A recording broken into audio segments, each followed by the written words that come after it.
इस कहानी में मैं आपको बताऊंगा कि शकुनी कौन था और उसके तिलस्मी पासे का रहस्य क्या था। दोस्तों, गंधार देश के राजा सुबल के 100 पुत्र और एक पुत्री थी। सबसे छोटे पुत्र का नाम शकुनी और पुत्री का नाम गांधारी था।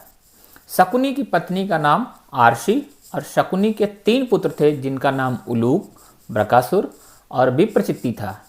गांधारी की जन्म कुंडली में प्रथम पति की मृत्यु का योग था। इस दुर्घटना को टालने के लिए उन्होंने एक सुझाव दिया कि गांधारी की शादी एक बकरे से करा दी जाए, बाद में बकरे को मार दिया जाए, इससे कुंडली की बात सिद्ध हो जाएगी और बाद में गांधारी की दूसरी शादी करा दी जाए। ऐसा ही हुआ।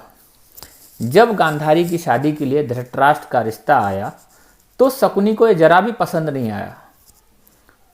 शकुनी का मत था कि धृतराष्ट्र तो जन्म से ही अंधा है और उसका सारा राजपाट तो उसके भाई पांडु ही देखते हैं। शकुनी ने अपना मत दिया, पर होनी को कौन टाल सकता है। गांधारी का विवाह धृतराष्ट्र से हुआ और वो हस्तिनापुर आ गई। मगर किस्मत का खेल, न जाने कहां से धृतराष्ट्र और पांडु को गांधारी की कुंडली और प्रथम विवाह का पता चल गया।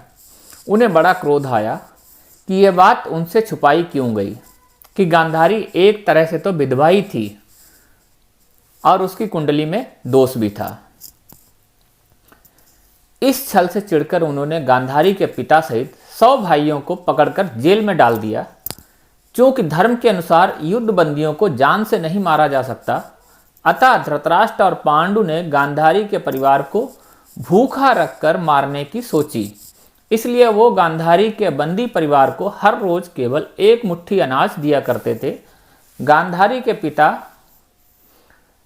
के भाई पिता समझ गए कि ये उन्हें तिल तिल मारने की योजना है। उन्होंने निर्णय लिया कि 1 मुट्ठी अनाज से तो सबका जीवन क्या ही बचेगा, इसलिए क्यों न ये 1 मुट्ठी अनाज सबसे छोटे लड़के शकुनी को खिला दिया जाए, कम से कम एक की जान तो बचेगी। शकुनी के पिता ने मरने से पहले उससे कहा, मेरे मरने के बाद मेरी हड्डियों से पांसा बनाना, ये पांसे हमेशा तुम्हारी आज्ञा मानेंगे, तुमको जुए में कोई हरा नहीं सकेगा। शकुनी ने अपने आंखों के सामने अपने भाइयों पिता को मरते हुए देखा था। शकुनी के मन में धृतराष्ट्र के प्रति गहरे बदले की भावना थी। जो बोलने और व्यवहार में चतुर शकुनी अपनी चालाकी से बाद में जेल से छूट गया और दुर्योधन का प्रिय मामा बन गया।